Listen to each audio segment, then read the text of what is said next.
In 1947, a single chicken cost more than a week's wages for a London bus driver.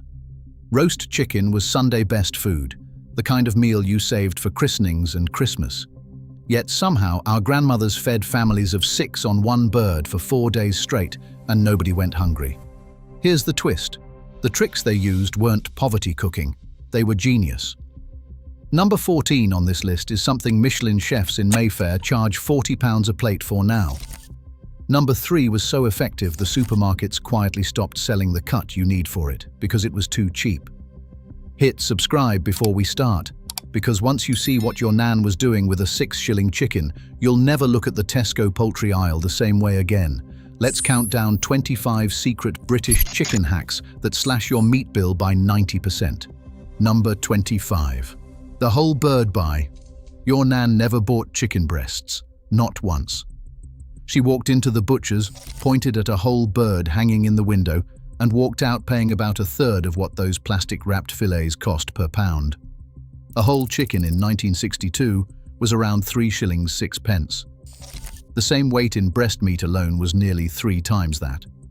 She knew the secret supermarkets bank on us forgetting.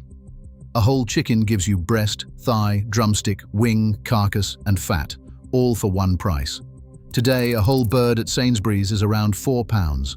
The breasts alone from that same bird, sold separately, are £8. We're paying double to have someone else do 90 seconds of knife work. Your nan had a blunt kitchen knife and 10 minutes. That was the entire trick. Number 24. Jointing at the kitchen table. Once the bird was home, your nan laid it on a wooden board and broke it down herself. 2 legs, 2 thighs, 2 wings, 2 breast portions, and the carcass. She didn't need a butcher's diploma. She watched her own mother do it and learned by Tuesday tea time. The trick was finding the joint with your thumb, pressing where the leg meets the body until you felt the socket give, then cutting through the soft cartilage rather than hacking at bone. 8 portions from one bird. 8 meals if you were clever. We've forgotten this so completely that supermarkets now sell pre-jointed chicken at a 60% markup, and we hand over the money without blinking. Your nan would have laughed herself sick. Number 23. The stock pot that never died. Every post-war British kitchen had a pot at the back of the stove that never fully emptied.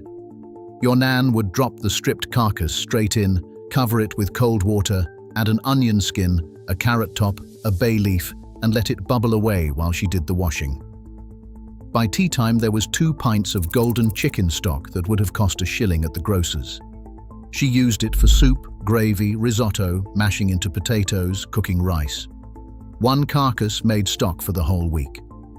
Today, we throw the bones in the bin and buy stock cubes for £2 a tub. That carcass in your kitchen waste is worth more than the breast meat you ate off it. Nan knew. Number 22. Schmaltz, the British way. You think rendered chicken fat is a Jewish grandmother thing. Your British nan was doing it too, she just didn't have a fancy word for it.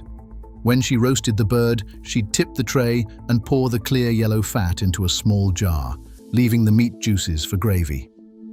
That jar of chicken fat went on the pantry shelf and lasted a fortnight. She fried eggs in it, roasted potatoes in it, spread it on toast with salt for the kids' breakfast. It cost nothing and tasted like the roast all over again. Cardiologists in the 80s told us to bin it. Recent studies on monounsaturated fats from poultry have quietly walked that back. Your nan's spoonful of chicken fat on a slice of bread was, it turns out, a perfectly reasonable meal. Number 21. The cold chicken sandwich economy. Monday's tea in 1955 was always the same. Cold chicken sandwiches on doorstep, slices of bread with a smear of butter, salt, and a leaf of lettuce if you were lucky. Your nan carved the leftover roast paper thin, stretched what looked like 4 slices into 8, and fed the family for pennies. The trick was a sharp knife and patience. She'd wrap the carved slices in greaseproof paper, and they'd keep in the meat safe for 2 days. We buy chicken sandwiches from Boots for £3.50 now, made from chicken that cost 15 pence to produce. Your nan's Monday sandwich cost less than a halfpenny per round. Multiply that across a week of school lunches, and you start to understand how she ran a house on what we spend on coffee. Number 20. deviled leftovers. When the cold chicken started to look tired by Wednesday, your nan didn't bin it. She made deviled chicken. She'd mix English mustard, a splash of Worcestershire, a pinch of cayenne, and a knob of butter into a paste. Slather it over the leftover meat and grill it for 3 minutes until it sizzled. Suddenly, Wednesday's tea looked like a brand new dish. The mustard and spice covered any tiredness in the meat and made the kids think they were getting something exciting. A tin of Coleman's mustard cost 8 pence and lasted 6 months. Today, this exact recipe shows up on Jamie Oliver's website as Speedy Weeknight Chicken. Your nan was doing Speedy Weeknight Chicken in 1958 because she had no other option. Number 19. Chicken and bacon pudding. First pattern break. Here is where things get genuinely clever. When meat was scarce, your nan would take whatever chicken scraps she had left on the carcass, maybe 4 ounces, mix them with 2 rashers of cheap streaky bacon and a handful of mushrooms, and steam the lot inside a sweet crust pudding for 2 hours. The sweet pastry tripled the size of the meal. 6 people ate from 1 cup of leftover chicken because the pudding was 70% pastry and 100% delicious. The fat from the bacon flavored every bite. A pound of sweat was 9 pence in 1955. We've forgotten sweat entirely now. Atora still sells it on the shelf at Tesco, and most people under 40 walk past it without knowing what it is. Your nan would weep. Number 18. The giblet gravy. When you bought a whole chicken from the butcher, the giblets came tucked inside. Liver, heart, gizzard and neck, all wrapped in a twist of greaseproof paper. Your nan didn't bin them. She simmered the lot with an onion and a bay leaf for an hour while the chicken roasted, then chopped them fine and stirred them into the gravy. That gravy went from thin and pale to rich, dark, and so meaty it tasted like it had been simmering for days. Modern supermarkets remove the giblets before packing because we apparently can't cope with seeing them. We're paying for them by weight, then they're being thrown away on our behalf. Your nan got a free gravy upgrade every Sunday and we don't even get the offcuts. Number 17. Chicken liver pâté on the cheap. Chicken livers were practically free in the 1960s because nobody wanted them.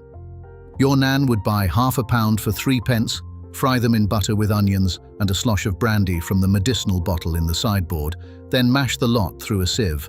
Pressed into a small dish and topped with a layer of melted butter, that pâté kept for 2 weeks and looked like something from a Mayfair hotel. She'd serve it on toast triangles when the vicar came round. Today, chicken liver pâté at Waitrose is £4 for a tiny tub. Your nan made twice as much for 3 pence. And hers tasted better because she used real butter and didn't water it down. Number 16. Boiling fowl. Here's a word your nan knew that you've probably never heard.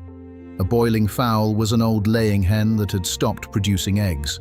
Tough as boots if you roasted it, but if you simmered it for 3 hours with vegetables, it produced the most incredible broth and the meat fell off the bone. Boiling fowls cost about 1/3 of what a roasting chicken cost because the supermarkets thought they were too tough for modern cooks. Then the supermarkets stopped selling them entirely. You cannot buy a boiling fowl in any major British supermarket today. The cut has been deliberately phased out because it was too cheap and too good. Find a proper farm shop and ask. They still exist. Your nan's cheapest chicken meal has been quietly removed from the marketplace. Number 15. The rice stretcher. When your nan had only enough leftover chicken for 2 people but needed to feed 6, she reached for the rice tin. A cup of long grain rice, a pint of that homemade chicken stock, the chopped leftover meat, a handful of frozen peas, and 20 minutes on a low heat. Out came a chicken pilaf that filled 6 bowls and left no one hungry. The rice tripled the meal at a cost of about 4 pence per portion. We call this meal prep now and pay £8 for it in plastic boxes at Pret. Your nan called it Tuesday. Number 14. Chicken in a brick. Second pattern break. This one will surprise you. In the 1970s, a kitchen gadget called a chicken brick swept through British homes. It was a porous, unglazed clay pot you soaked in water for 15 minutes, then sealed your chicken inside and put the whole thing in a cold oven. As the oven heated, the wet clay released steam, and the chicken cooked in its own juices. going golden on top and falling apart underneath. No fat needed, no basting. The cheapest, scrawniest chicken came out tasting like it had been roasted for hours by a French chef. Habitat sold thousands of these for £4. Then microwaves arrived and the chicken brick was dismissed as old-fashioned. Here's the wild part. The exact same technique now appears in Michelin-starred restaurants as salt crust chicken or chicken en croûte de sel, and they charge £40 a plate for it. Your nan's £4 clay pot did the same thing. Some still sit in attics across Britain. Find one, use it. You'll never roast a chicken any other way again. Number 13. Wingtips for stock. When your nan jointed a chicken, she snipped off the very tips of the wings, the bony bits with almost no meat, and put them straight in the freezer in a labeled bag. Once she had a full bag, maybe 10 chickens worth, she made a stock so concentrated it set like jelly in the fridge.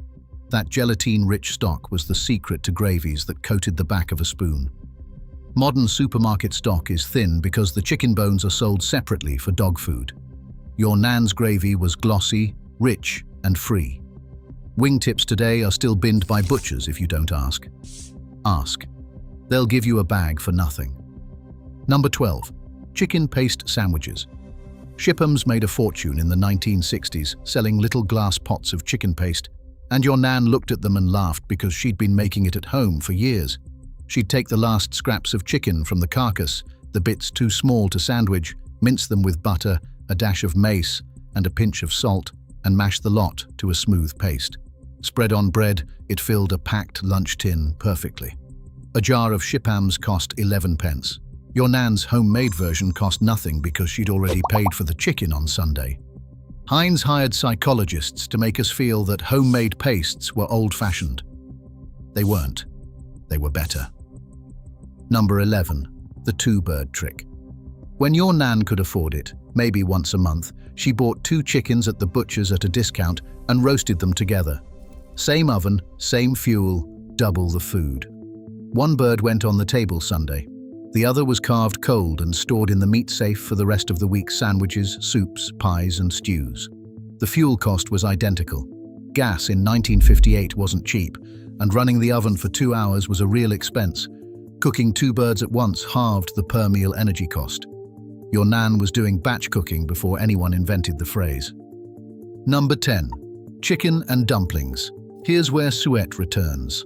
When the chicken stock was bubbling and there were a few bits of meat left over, your nan would mix flour, suet, salt and water into a stiff dough, roll it into walnut-sized balls, and drop them into the hot stock for 12 minutes. The dumplings swelled to triple their size, soaking up the broth, and turned a thin soup into a meal that filled a man's belly until breakfast. A pound of self-raising flour was 4p. Suet was 9p. The whole pot of chicken and dumplings fed 5 people for less than a shilling. Modern soup in a tin from Heinz costs £1.40 for 2 portions. Your nan was getting 5 portions for the price of less than a tin. Number 9. The split roast. When your nan only had enough to feed 4 for Sunday but expected 6, she'd spatchcock the chicken before roasting. She'd take kitchen scissors, snip out the backbone, flatten the bird, and roast it open like a butterfly. This had 2 effects. The chicken cooked in 35 minutes instead of 90, saving gas, and the surface area doubled, which meant more crispy skin to go around. More crispy skin meant everyone felt like they'd had a proper bit of the bird, even when the actual meat portions were smaller. It was psychological as much as practical. Your nan understood that crispy skin was the prize, and she made sure there was enough to go round. We pay £18 for a spatchcocked chicken at a gastropub now and act like we've discovered something. Number 8. Coronation chicken from scraps. Third pattern break. Constance Spry invented coronation chicken in 1953 for the Queen's coronation lunch, and within a year your nan was making it from whatever cold chicken was left in the meat safe. Her version was simpler. Mayonnaise, a teaspoon of curry powder, a spoonful of mango chutney, and the chopped leftover meat. Stirred together, piled into a sandwich or onto a lettuce leaf, it turned tired Wednesday chicken into something that tasted like a celebration. A jar of curry powder cost 6p and lasted a year. Mango chutney from the Indian shop on the high street was 1 shilling. The mayonnaise she made herself from 1 egg yolk and a bottle of vegetable oil. The whole dish cost about 2 pence per serving. M&S sells coronation chicken sandwiches for £3.50. Yours can be made from Sunday's leftovers for the price of a postage stamp. Number 7. Chicken fat candles for the larder. This sounds mad until you understand it. When your nan rendered chicken fat, the very last bits at the bottom of the pan were the cracklings, those crispy little brown fragments. She'd scoop them out, salt them, and serve them on bread as a treat. But she also poured a thin layer of pure rendered fat on top of any potted chicken or meat paste in the pantry. That layer of fat sealed the food from air and bacteria, and the potted meat would keep for a month without refrigeration. This is exactly the same technique French chefs call confit, and they charge a fortune for it. Your nan's preserved chicken in a jar lasted weeks longer than any plastic-wrapped supermarket chicken does today. Number 6. The cabbage wrap. When your nan needed to stretch a small amount of chicken into a substantial meal, she'd take a Savoy cabbage, blanch the outer leaves, mix the chopped chicken with rice, onion and herbs, and roll the lot into little parcels. Baked in a tin with a tomato sauce poured over, those cabbage parcels fed 8 people on what looked like enough chicken for 2. Cabbage was practically free in the 1950s, 6 pence for a whole head, and a single chicken breast's worth of meat could be stretched across the entire dish. We've forgotten how to cook with cabbage. We treat it as a side now, when your nan treated it as a wrapper, a stretcher, a bulk builder, and a fresh vitamin sauce all in one. Number 5. Bread sauce as the great deceiver. Your nan served bread sauce with every roast chicken not because it was traditional, though it was, but because it bulked the meal out enormously for almost no cost. Half a pint of milk simmered with an onion stuck with cloves, then thickened with stale breadcrumbs and a knob of butter. The result was a thick, creamy, savory sauce that you spooned over your chicken so generously that 1 slice of breast meat felt like 3. The bread soaked up the chicken juices on the plate, and suddenly you'd cleared your plate without realizing the actual meat portion was tiny. A loaf of bread was 11 pence. Half a pint of milk was 4 pence. The sauce cost less than 2p per serving and made 1 chicken feed a family of 6 properly. Every modern pub charges £2 extra for bread sauce as a side. Your nan threw it in for free because she knew it was the trick that made the meal work. Number 4. The pressure cooker poach. That heavy pressure cooker on your nan's hob, the prestige one with the rocking weight on top, did something incredible to a tough old bird. She'd put a whole boiling fowl in with 2 pints of water, an onion and a bay leaf, lock the lid, and 25 minutes later she had a perfectly poached chicken and 2 pints of intense stock simultaneously. 2 meals from 1 cooking session on 1 ring of the gas. The pressure cooker also broke down the connective tissue in the cheapest, oldest birds, making them taste like spring chickens. A prestige pressure cooker cost £4 in 1962 and lasted 40 years. Modern instant pots are sold as revolutionary kitchen tech and cost £120. They're doing exactly what your nan's pressure cooker did, just with a digital display. Number 3. The forgotten oyster cut. 4th pattern break. Here's the one that will genuinely shock you. On the underside of every chicken, tucked into the small hollow of the backbone just behind the thigh, there are 2 small oval pieces of dark meat about the size of a walnut. The French call them sautelilles, which translates as "the fool leaves them behind." Your nan didn't leave them behind.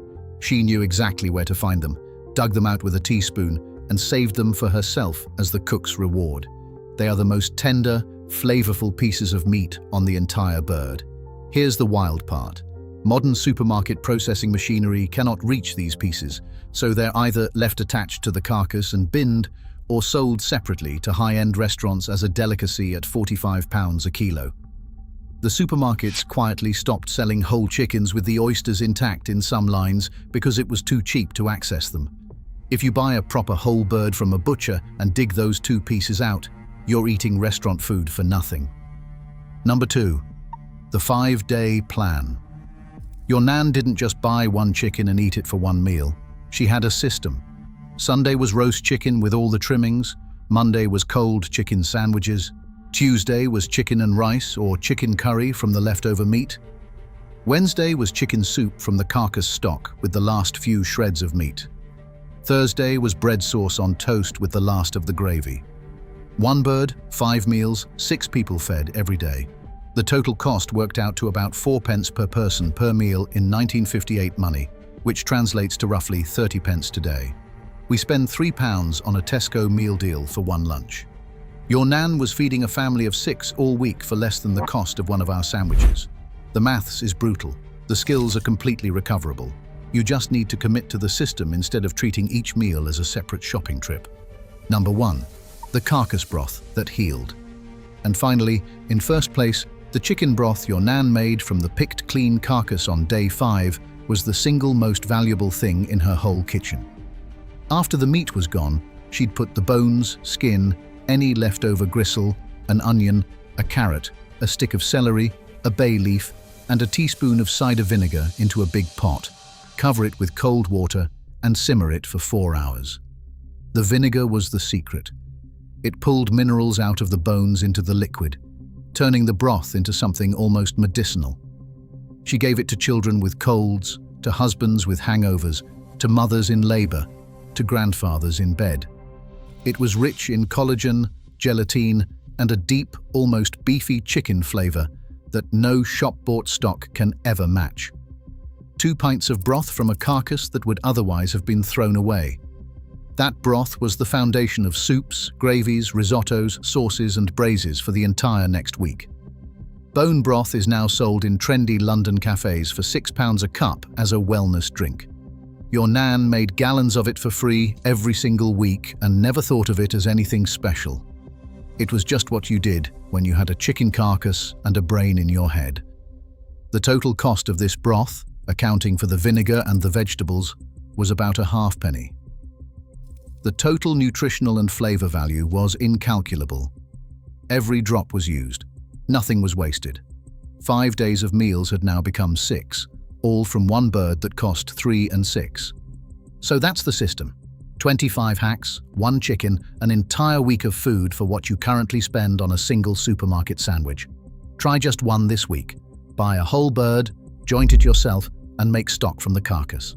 Then tell me in the comments whether your nan was right. I think you already know she was.